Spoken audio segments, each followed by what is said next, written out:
오늘 함께 보실 하나님의 말씀은 시편 37편 1절에서 6절 말씀입니다.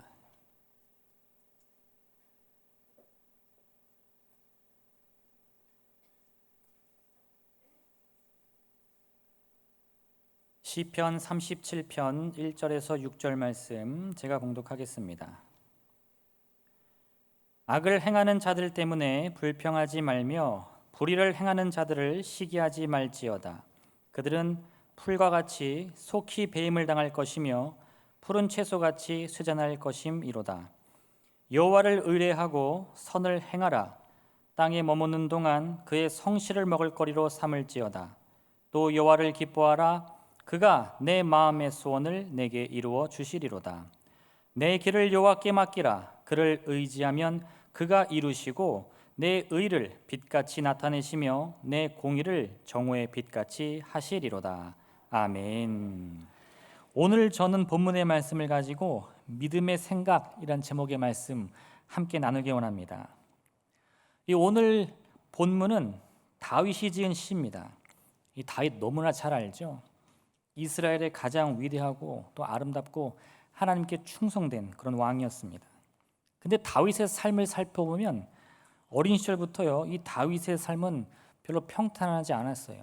이따 잠깐 살펴보겠지만 어렸을 때도 이리 치이고 저리 치이고 또 막 어린 나이에 골리앗과 싸우고 왕이 되어서는 아들이 반란 일으키고 아주 많은 고난을 당했습니다. 근데 오늘 다윗은 뭐라고 고백하느냐?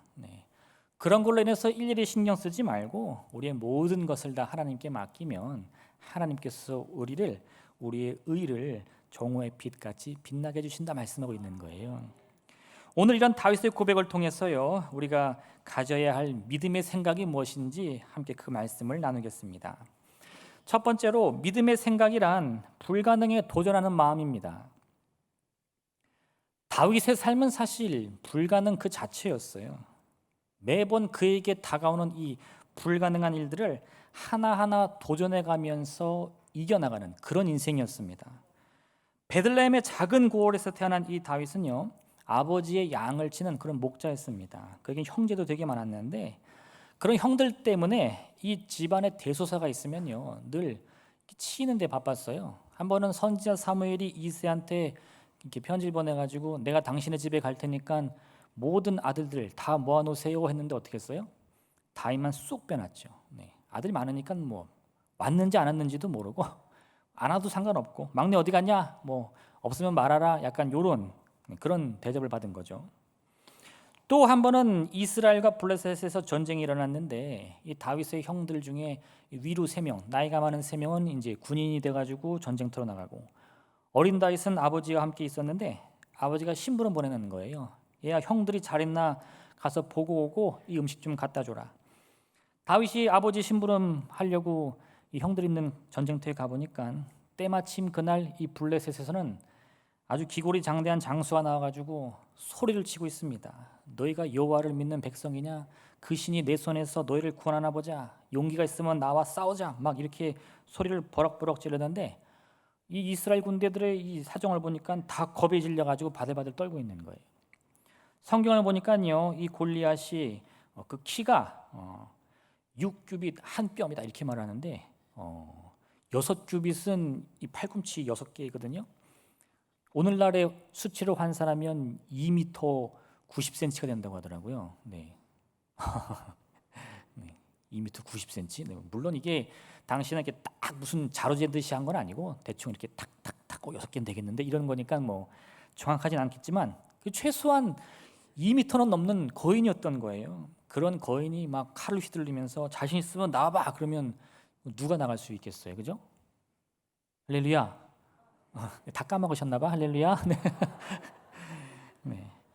그러니까 이스라엘 군대가 이미 막 겁을 먹어가지고 너는 욕하려면 욕하라. 나는 무서워서 안 나간다. 이러고 그냥 웅크리고 있는 거예요.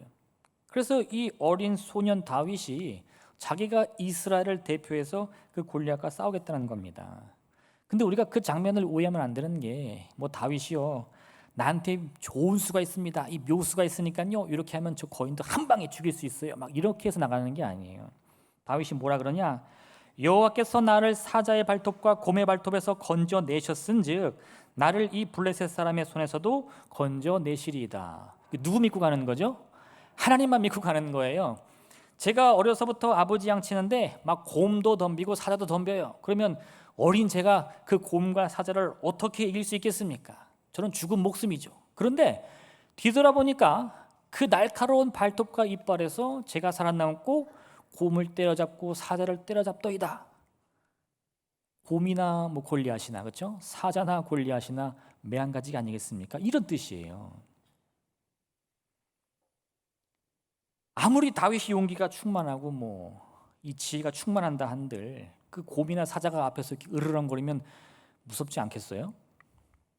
그 큰 골리앗이 배틀채를 휘두르면서 너 나와봐 그러면 마음에 두려움이 없겠습니까? 막 심장이 터질 듯이 뛰겠죠. 두근두근 이러다 나 죽는 거 아니야? 오늘이 내 제삿날 아니야? 뭐 이런 생각이 들지 않겠어요?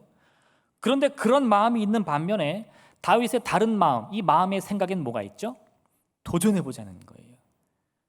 지금까지 그렇게 수없이 내게 닥쳐온 불가능한 일들이 다 극복이 되었는데 이번이라고 해서 뭐가 다르겠느냐 이겁니다. 그래서 다윗이요, 그런 하나님의 도움을 기대하며 나가서 싸우겠다는 거죠. 저 골리앗과 맞서 싸우겠다는 겁니다. 페르시아의 통치 시기가 있었는데 이스라엘이 이 바벨론에게 멸망을 당하고 바벨론이 페르시아에게 멸망당하니까 페르시아가 이스라엘, 이 유대 민족을 다 통치하게 됩니다. 그때 페르시아에 아수에로라는 왕이 있었는데 그 왕이 왕비를 쫓아내고 새 왕비를 뽑는 거예요. 그래가지고 전국에 있는 이 아름다운 처녀들을 다 끌어모아가지고 새 왕비를 뽑습니다. 결국은 유대인이었던 에스더가 거기서 뽑혀가지고 새 왕비가 됐어요. 근데 그런 경사가 났는데 이 아말렉 출신 중에 왕이 아주 총애를 했던 하만이라는 이 사람이 있었는데 이 사람이 가만히 보니까 이 유대인 모르드게가 자기를 아주 업신여기 있는 것 같아요. 이렇게 뭐 처음 봤는데 인사도 먼저 안 하고 눈은 빤히 마주하고 고개는 뻣뻣해가지고 야 저는 버릇 좀 고쳐야겠는데, 근데 버릇을 어떻게 고쳐요? 그가 속한 유대 민족을 한날 한시에 싹 죽이겠다는 거예요. 참 대단한 사람이죠. 네. 할렐루야. 네. 저만 그런가 봐요. 네. 그 한 사람 마음에 안 든다고 그가 속한 그 공동체를 다 자기가 해야겠다는 겁니다. 난리가 났습니다. 모르드게가 그 사실을 미리 알고 이제 왕비로 있는 자기 그 인연 있는 에스더를 찾아가는 거죠. 그리고 에스더한테 네가 왕비가 됐으니까 어떻게 좀 해봐라, 우리 민족을 좀 살려봐라 말을 하니까 에스더도 두려운 거예요. 왜냐? 이 페르시아에는 국법이 하나 있는데 왕의 명령 없이 그 앞에 서면 그 왕비라 할지라도 왕이 기분 나빠서 에이 안 된다 그러면 그 자리에서 처형당하는 거예요. 뭐 그런 법이 있나 하는데 왕이 그렇게 권세가 어마어마해가지고 이 왕비인 에스더도 쉽사리 그 자리를 나가지를 못합니다. 못하겠다는 거예요. 모르드게가 막 어찌어찌 설득을 하는 거죠. 야 이래나 죽으나 저래나 죽으나 우리는 다 죽는다. 마지막 희망은 너밖에 없으니까 반드시 네가 해야 된다. 에스더가 그래서 어떻게 하죠? 죽으면 죽으리다. 네, 나가는 거죠. 이 똑같은데 여기서 에스더도요, 막 머릿속에 생각을 해가지고 내가 이쁘게 화장하고 이렇게 금식하고 나가면 왕이 쏙 반해가지고 금규를 착 내밀고 내가 살겠지, 이런 생각해서 나가는 게 아니에요. 죽을 줄 알고 나가는 거예요. 이러다 내가 죽는구나. 근데 어차피 저 원수 하만의 손에 죽느니 왕 앞에 나가서 내가 할 수 있는 일이라도 해보고 죽자. 그리고 어떻게 해요? 그 불가능을 향해서 나아가는 거죠. 다윗이나 에스더는 모두 마찬가지입니다. 그들이요 지금 뒤로 물러난다고 해서 뭐 살 길이 활짝 열리는 건 아니에요. 그런다 하더라도요 이 골리앗이 한번 마음 먹고 블레셋 군대를 이끌어서 쳐들어가면요 그 정말 사기가 땅바닥에 떨어져 가지고 바들바들 떠는 이스라엘 군대들 추풍 낙엽처럼 다 떨어져 나가는 겁니다. 그날이 다 이스라엘의 이 죽음의 날이 되는 거예요. 에스더가요 왕 앞에 나가기를 두려워해서 망설이고 있다면 그 하만의 계획대로 그가 정한 날에 이스라엘 유대 민족은 다 멸절당하는 겁니다. 근데 그렇다고 앞에 나가자니 어떻게 돼요? 네, 골리앗이 막고 있죠. 그 왕의 엄한 법령이 막고 있죠. 결국 나는 죽게 될 거라 이겁니다. 그런데요 그 순간에 그들이 택한 방향이 뭐예요? 그 불가능을 향해서 나가자는 거예요. 주저앉아서 죽음을 기다리는 인생 살지 말고 그 불가능을 향해 도전해보자, 네, 그게 믿음의 생각입니다. 우리는 주인이 먼 길 떠날 때요, 그 종들을 불러서 종들의 재능에 따라 10달란트, 5달란트, 1달란트 맡긴 그 이야기를 기억해야 돼요. 10달란트와 5달란트 맡은 종들은 주인의 달란트를 가지고 열심히 노력해가지고 주인이 돌아왔을 때 또 다른 10달란트, 또 다른 5달란트를 다시 돌려드렸습니다. 근데 이 1달란트 맡은 종은 어떻게 했죠? 행여나 주인의 것을 내가 손에 입힐까 봐, 주인에게 해가 될까 봐 그 충성스러운 마음에 그걸 땅에 묻어버렸어요. 근데 주인이 그걸 뭐라고 표현했죠? 이 악하고 게으른 종아.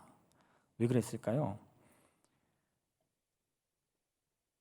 손해를 볼까 두려워 뒤로 물러서는 것은 실패하지 않은 인생이 아니에요.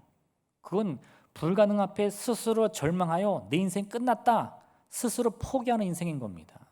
하나님이 보시기에 그런 우리 인생은요, 실패하지 않은 인생이 아니라 악하고 게으른 인생에 불과합니다. 그런 불가능 속에서도요, 마음이 두렵고 내가 저 골리앗을 이길 수 있을까?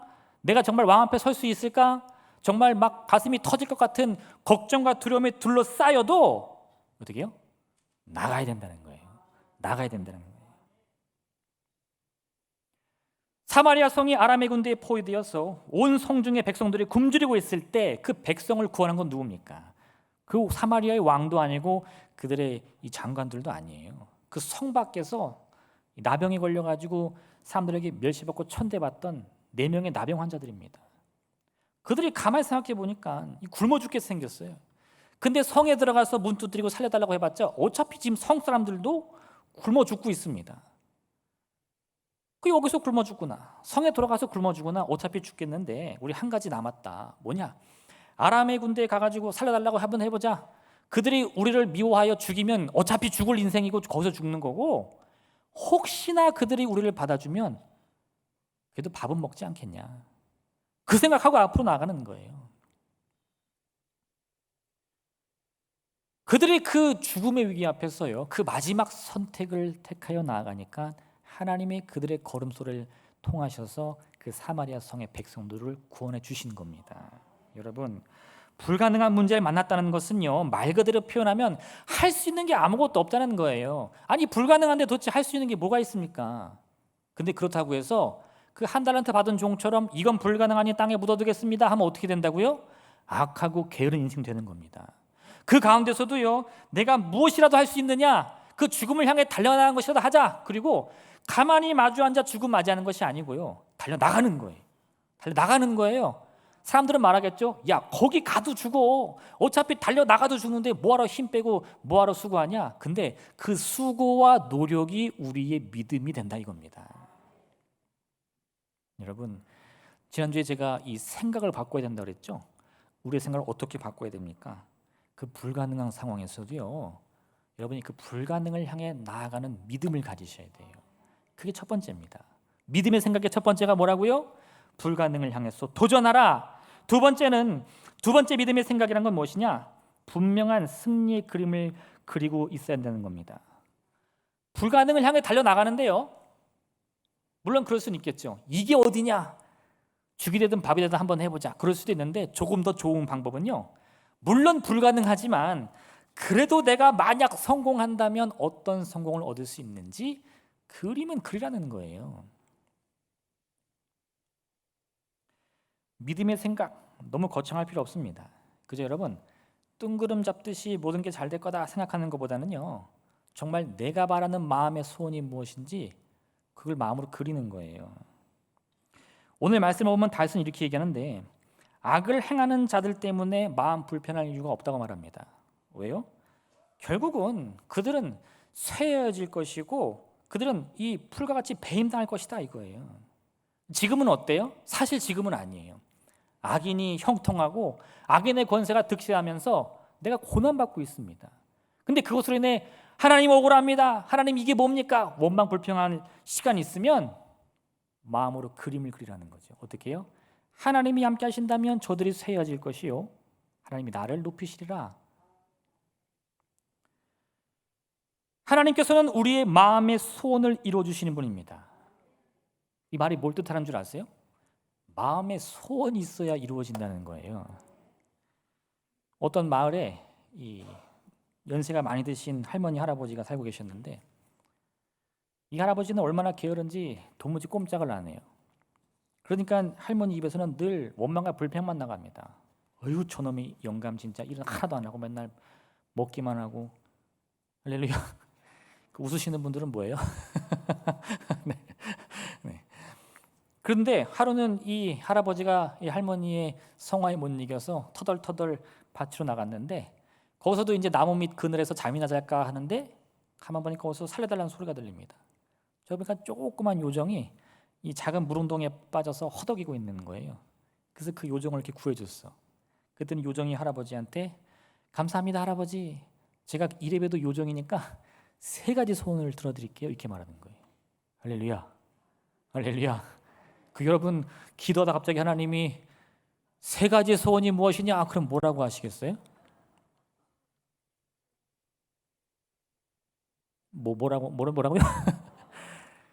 이 할머니 할아버지가 밤새 고민했는데 소원이 없는 거예요. 소원이 맨날 불평만 할 줄 알았지 뭘 갖고 싶은지를 몰라요. 그러다 보니까 할머니가 저녁밥 하다가 이런 말이 툭 나왔어. 에이, 소세지나 배불리 먹고 싶네. 그랬더니 어떻게 돼요? 그 집 한가득 창고 가득히 소세지가 가득 찹니다. 근데 그걸 봤더니 할아버지가요, 화가 나는 거예요. 아니 이놈의 할망구가 그 귀한 소원을 이렇게 낭비한 거야? 그따위 소세지는 당신 코에나 붙이구려. 어떻게 됐어요? 네, 소세지가 코에 붙어버렸어요. 그래서 어떻게 했어요? 마지막 3번째 소원으로 우리 할머니에 붙은 그 소세지 코에서 띄워주세요.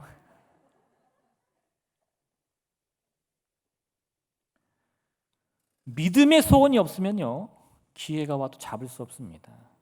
주님께서 우리에게 다가오셔서 내가 내게 무엇 해주기 원하느냐? 소세지나 배불리 먹게 해주세요.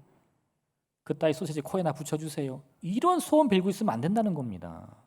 여러분이 지금 이 자리에서 주 앞에 간절히 부르짖는 제목이 무엇입니까? 그 그림을 가지셔야 돼요. 물론 불가능하겠죠.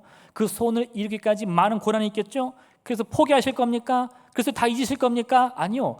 불가능을 향해 달려나가는 믿음을 가지고 그 마음의 소원을 그리셔야 한다 이겁니다. 제가 예전에 아주 신기한 경험을 한 적이 있습니다. 신학교 다닐 때인데 저희 그 1학년부터 4학년까지 이 신학부 전체 학생이 오살리 기도원에 모여가지고 영성 수련회 걸 했어요. 그 중에 어떤 프로그램이 있었는데 이 진행자가 쪽지 2개를 나눠주더니 여러분이 지금 갖고 싶은 게 있으면 한번 써내보세요 이러더라고. 기타가 갖고 싶으신 분들은 기타, 책이 갖고 싶은 분들은 책 이렇게 써서 내라는 거예요. 근데 그때 조건이 하나 있는데 그냥 정말 말 그대로 기타 갖고 싶습니다, 지갑이 갖고 싶습니다 하지 말고 빨간색 통기타를 주세요, 3인악기 20만 원짜리면 좋겠습니다 이렇게. 네, 그죠? 까만색 가죽 지갑을 주세요 이렇게 자세하게 쓰라는 거예요. 다른 종이 한 장에는 지금 자신이 갖고 있는 것 중에 갑자기 마음에 막 감동이 와가지고 남에게 주고 싶은 거, 그게 뭔지 자세하게 써보라는 거예요. 종이를 걷어가더라고. 참 신기하게요, 그거 할 때는 막 서로 웃었죠. 하하, 재밌네 이렇게 웃었는데 그 종이를 걷어가서 받고 싶은 물건을 쭉 읽고 그 주고 싶은 물건을 쭉 읽는데 꽤 많은 게 딱 맞는 거예요. 아직도 기억에 남는 게 있어. 어떤 분이 이렇게 손바닥만한 들고 다닐 수 있는 빨간색 성경책을 갖고 싶다고 했는데 그걸 누가 주더라고요. 거기 써 있었어. 빨간색 성경책을 주고 싶습니다. 이거 받아갔어요. 할렐루야. 네, 너무 신기해요. 근데 프로그램이 거기서 안 끝났어. 갑자기 이 사회자가, 그때가 지금 이제 우리가 개강을 하고 이미 시간이 한참 지난 후였는데 그때까지 이 등록금을 못 낸 친구들이 있다는 거예요. 그러니 그 학우들 다 이렇게 세우더라고. 그러면서 막 우리한테 하나님의 사랑이 뭔지 아십니까? 그것은 말로 위로하는 것이 아니라 그들의 필요를 채워주는 겁니다. 막 그랬더니 이 다른 친구들이 감동을 얻어가지고 막 그 순간부터 지갑이 막 열리더라고요. 연락처를 막 주면서 너 나한테 연락해. 나 통장에 얼마 있어. 막 그래가지고 그 해, 딱 그 한 학기 해 누구도 낙오되지 않고 전부 등록을 한 그 기적을 제가 체험했어요. 세례 요한이 옥에 갇혔을 때 죽음을 예감합니다. 그리고는 자기 제자들을 불러가지고 예수님께 보내면서 예수님이 정말 우리가 그토록 기다리던 메시아가 맞는지를 알아오라고 그랬어요. 제자들이 그걸 물어보니까 예수님이 이런 답을 주십니다. 너희가 가서 듣고 보는 것을 요한에게 알리되 맹인이 보며 못 걷는 사람이 걸으며 나병 환자가 깨끗함을 받으며 못 듣는 자가 들으며 죽은 자가 살아나며 가난한 자에게 복음이 전파된다 하라. 이 말씀에 내가 바로 그다 이런 말씀이 있나요? 전혀 없죠. 근데 왜 예수님은 이 답을 통해서 그 요한이 예수님을 그리스도로 인정할 수 있다고 생각하셨을까요? 그리스도의 오심이라는 거는요, 단순히 어떤 화려한 말이 아니고요, 두리뭉실한 그림이 아니고요, 아주 정확한 변화를 우리의 삶에 가져다 주기 때문입니다. 예수님이 이 땅에 오심으로 일어난 일이 뭐냐? 맹인이 보게 되고 안진뱅이가 서게 되고 귀머거리가 듣게 되는 거예요. 사람의 괴로움과 필요를 봤을 때 야, 너 봐야지, 너 일어나야지, 너 힘내야지 라고 하는 것이 아니라 정말 예수님의 오심으로 그에게 소망이 생기고 변화가 생기고 고침받고 귀신이 쫓겨나고 죽은 자가 살아나는, 할렐루야, 네, 역사가 일어난다 이 말입니다. 우리가 기도할 때요, 그래서 하나님 잘 되게 해주세요, 뭐든지 잘 되게 해주세요, 그냥 좋은 거 주세요, 백날 외쳐야 소용이 없어요. 주님의 오심은 우리의 필요를 채우시는 분인데 그 필요를 물으신다는 겁니다. 내가 내게 무엇 주길 원하느냐? 네가 낫고자 원하느냐? 네가 보기를 원하느냐? 그건 잘 모르겠고요. 그냥 좋은 거 주세요. 네. 하나님의 구체적인 응답은 우리의 구체적인 바람을 통해 이루어지는 것입니다. 여러분이 지금 하나님의 응답을 원하신다면요, 품고 온 그 기도 제목이 도대체 정확히 무엇을 의미하는지 스스로 고백할 수 있어야 한다 이거예요. 베드로와 요한이 성전 미문에서 안진뱅이를 만났을 때 그게 무엇이라 말했습니까? 나사렛 예수 그리스도의 이름으로 일어나 걸으라 말했단 말이에요. 너 마음 괴롭지? 너 배고프지? 너 평안해야 된다, 힘내야 된다, 그렇게 지나가는 거 아니에요. 그가 지금 필요로 한 그것을 정확히 응답하여 그의 필요를 채워주는 것, 그게 주님이 하시는 일이십니다. 여러분, 그런데 우리가 내가 뭘 필요하는지도 몰라, 내가 왜 골리앗 앞에 나왔는지도 몰라요. 그럼 그를 어떻게 이기겠습니까? 그 순간에 다윗의 마음속에는 많은 두려움과 정말 그 괴로움이 있었겠지만 그래도 이 마음속에 그리는 또 하나의 그림 뭐예요? 내가 비록 연약하나 하나님께서 이 사자와 곰의 발톱에서 나를 건지셨듯이 내가 이 땅에 있는 이 돌들을 잘 받아가지고 물맷돌로 잘 던져서 샥 던지면 그의 이마에 정통이 맞고 쓰러질 거야. 그 꿈을 갖고 나가는 거예요. 그 장수가 칼 들고 달려오는데 다윗이 할 일이 뭐가 있습니까? 마음속으로 계속 그 승리의 모습을 몇 번이고 되뇌고 그려야 그 몸에 이 육신이 누리는 두려움을 이기고 던질 수 있는 거예요. 믿음의 생각은 뭐다? 우리의 이 마음의 소원을 구체적으로 그려라. 마지막 세 번째, 믿음의 생각은요, 그 모든 과정 속에서도 하나님의 인도하심을 반드시 인정하는 마음입니다. 믿음의 이 간구들을 마음으로 그리라고 해서 여러분 이렇게 오해하시면 안 돼요. 뭐든지 내가 그리면 다 응답되겠구나, 그런 뜻은 아닙니다. 여러분, 그 모든 응답은 하나님의 주권, 하나님의 인도하심이 있다는 것을 인정할 줄 알아야 돼요. 이게 동시에 가야 됩니다. 다윗은요, 사실 어렸을 때부터 이 왕에 대한 꿈이 있었어요. 그럴 수밖에 없는 게 그가 어렸을 때 선지자 사무엘이 찾아와서 그의 머리에 기름을 붓고 그를 이스라엘의 새로운 왕으로 선포했습니다. 다윗은 이미 그걸 알고 있었어요. 내가 다음에 왕이 되겠구나. 물론 그것을 이 사울 때문에 비밀로 하고 있었을 뿐이지 다윗은 그 순간부터요, 내가 이스라엘의 새로운 왕이 된다면 이렇게 해야지 저렇게 해야지 아주 분명한 그림을 가지고 있었단 말이에요. 그걸 어떻게 알 수 있느냐? 사무엘하 5장을 한번 읽어보십시오. 그러면 그 이후에 이 다윗이 사울의 뒤를 이어 왕이 된 장면들이 나오는데 다윗이 왕이 되자마자요, 조금의 망설임도 없이 이 혼란스러운 나라, 이 사울이 블레셋에서 패해가지고 나라가 완전 쑥대밭이 됐거든요. 그 혼란들을 하나하나 탁탁탁탁 일사천리로 다 해결해요. 그런 일들을 어떻게 할 수 있었겠습니까? 이 어린 시절부터 또 사울의 군대 장관으로 또 그 사울 밑에서 이 비파치는 자로 있으면서 나라의 사정들을 구석구석 살피면서 하나님의 때가 되어 내가 정말 왕이 된다면 이러한 모습으로 이끌어야겠다, 이러한 지도자가 돼야겠다, 이러한 왕이 돼야겠다, 마음으로 수없이 그 명확한 그림을 그리는 겁니다. 그런데 또 하나 다윗의 놀라운 점이 뭐냐, 우리가 또 하나 주목해야 될 것이 있는데, 다윗이 그렇게 일을 처리해 나가는 과정 중에요, 한 번은 이 다윗이 백성들로부터 사울의 뒤를 이을 왕으로 초대받으니까 사울을 섬기던 군대 장관 아브넬이 그 사울의 아들 중에 살아남았던 이스보셋을 왕으로 또다시 이렇게 추대를 해요. 그러니까 한 나라의 왕이 둘이 된 거예요. 백성들은 다윗이 왕이다 그러고, 이 사울을 따르던 사람들은 아니다, 이스보셋이 진짜 왕이다 말하는 거죠. 우리나라도 그런 일 많이 있었죠. 근데 그럴 수밖에 없는 게 이 이스보셋은 사울의 아들이란 말이에요. 그런데 다윗이 누굽니까? 다윗은 이미 사울 밑에 있을 때부터 왕인 사울보다도 인기가 많았던 사람이에요. 다윗은 만만이요, 사울은 천천이다. 만약에 다윗이 그때라도 마음 먹고 그냥 내가 하나님께 기름 부음 받았다 그러면 어떻게 돼요? 백성들이 뭐 사울 그까이 거 확 팽개쳐버리고 다윗을 왕으로 세웠겠죠. 다윗은 그렇게 하지 않아요. 그리고 이번에도 이 이스보셋과 다윗의 이 세력을 보면 상대가 안 되거든요. 근데 힘으로 정복해서 이스보셋을 죽이거나 하는 것이 아니고 하나님의 때를 기다립니다.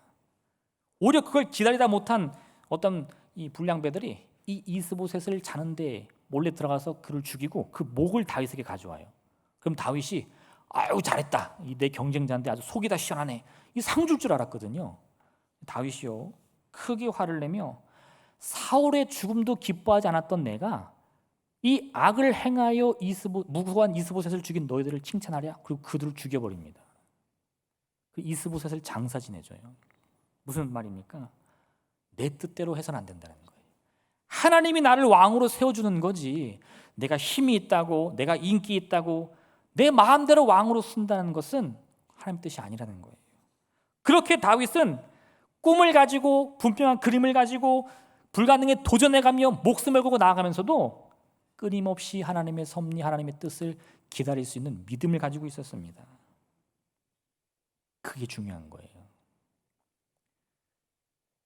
믿음의 조상 아브라함도 하나님의 약속 받았을 때 마음이 조급해졌어요.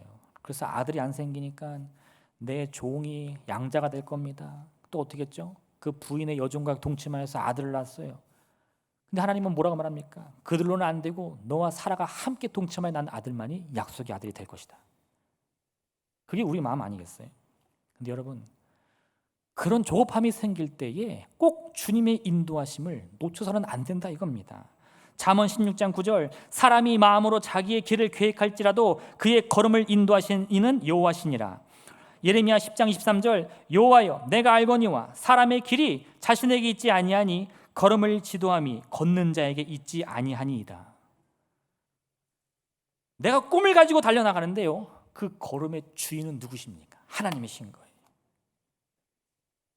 아까 말씀드렸지만 이 한 달란트 받은 종, 왜 주인의 그 달란트를 땅에 묻어뒀을까요? 주인의 것이니까, 내가 책임질 수 없으니까, 내가 손해보게 할 수 없으니까 그냥 버려두는 거예요. 땅에 감춰두는 거예요. 만약 그 종이 이와 같은 신앙으로 내가 행할지라도, 내가 계획할지라도 그것을 하나님께서 책임지신다는 믿음이 있었으면요, 손해를 보더라도 달려나가는 거예요. 나중에 주인이 뭐라 그럽니까? 이 악하고 게으른 종아, 이것을 별일을 취하는 자에게 맡겨서라도 차라리 이자라도 가지고 왔어야 되는 거 아니냐. 이 말 잘 들으셔야 되는데, 유대인들은 본래 이자 받지 않습니다. 동족끼리는 이자 받을 수 없어요. 모세율법이 그렇게 규정하고 있습니다. 근데 왜 그렇게만 했을까요? 모세의 율법을 어겨가며 이자를 받는 것보다 그렇게 믿음 없이 스스로 자포자기해서 절망해서 포기해서 땅에 묻어두는 것이 더 어리석은 짓이라는 거예요. 그런 마음은요, 두려움 때문에 나를 인도하시는 하나님을 스스로 저버리는 교만인 겁니다. 오늘 다윗은 우리에게 악인의 형통함을 보고도 불평하거나 시기하지 말라고 말합니다. 왜요? 결국은 하나님이 다 책임지실 거니까.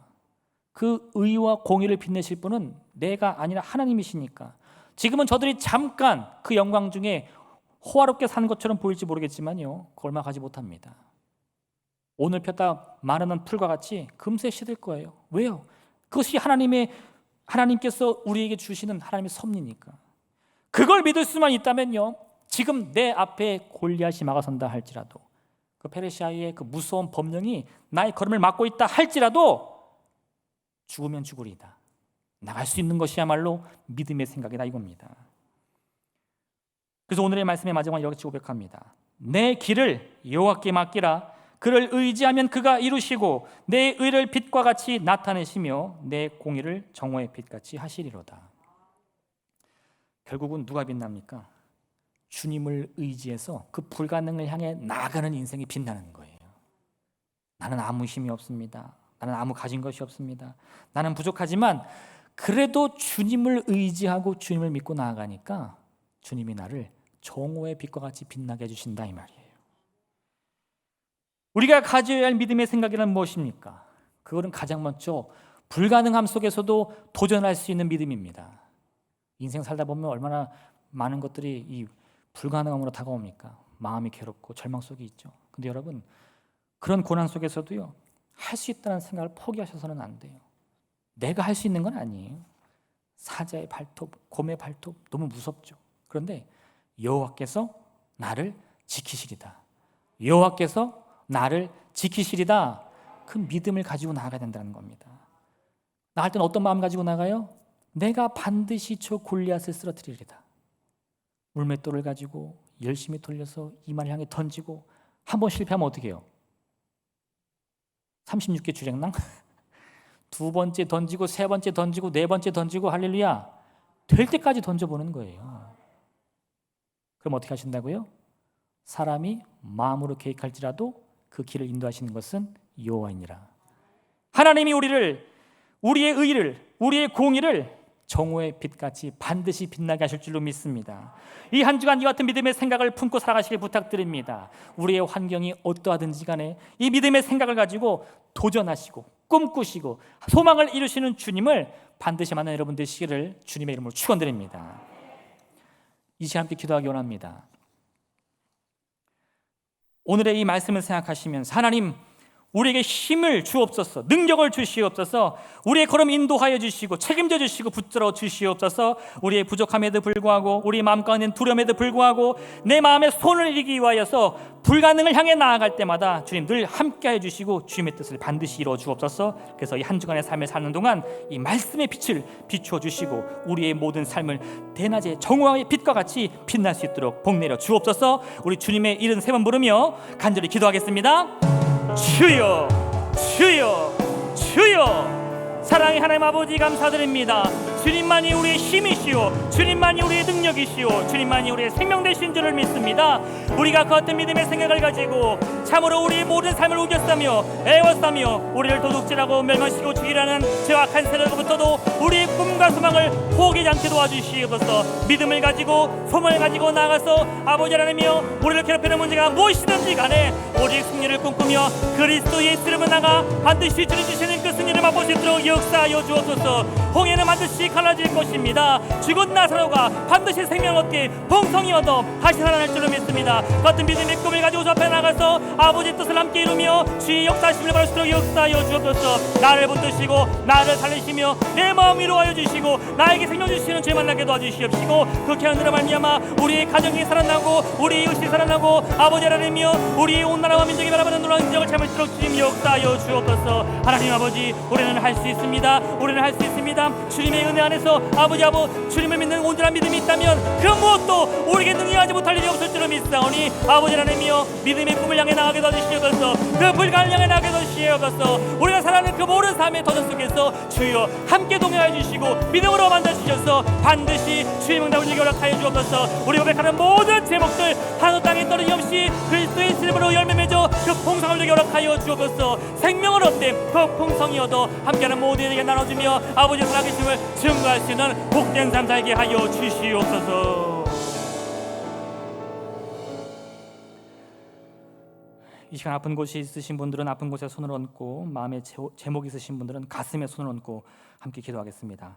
사랑의 하나님 아버지, 감사드립니다. 오늘 이 귀한 말씀이 우리의 마음판에 새겨져 달려가도 뛰어가도 보일 수 있는 주의 살아계신 역사하는 말씀이 되게 허락하여 주시옵소서. 그 말씀의 능력에 의지하여서 참으로 우리를 가로막는 세상의 모든 문제와 어려움과 슬픔과 괴로움 속에서도 낙심하지 아니하며 포기하지 아니하며 절망하지 아니하며 믿음의 생각을 품고 내 소망과 내 꿈을 주 앞에 부르짖고 간구하게 도와주시옵소서. 긍휼의 길을 열어 드시는 주님을 만나게 하여 주시옵소서. 능력의 발을 펴서 응답하시는 주님을 만나게 하여 주시옵소서. 이를 통해 우리의 막힌 담이 허물어지고 우리의 병든 육신이 고침받으며 우리의 슬픔으로 가득한 마음이 위로받는 놀란 기적을 반드시 체험하게 도와주옵소서. 나사렛 예수 그리스도의 이름으로 명하노니 모든 악기는 떠나갈지어다, 모든 저주는 풀어질지어다, 모든 질병은 떠나갈지어다. 오직 그리스도 예수의 평안과 은혜와 안녕만이 우리 함께 할 수 있도록 도와주시옵시며 그 생명이 우리에게 허락되게 넘치도록 뻗을 수 있는 귀한 축복을 누릴 수 있도록 도와주시옵소서. 이 한 주간 살아가는 동안 이 말씀을 통하여서 참으로 우리를 두고 있는 모든 악한 영들을 다 물리쳐 승리하게 도와주시옵시고 살아계신 하나님을 온 땅 가운데 증거할 수 있는 복된 삶 살게 하여 주옵소서. 감사드리며 예수님의 이름으로 기도드립니다. 아멘.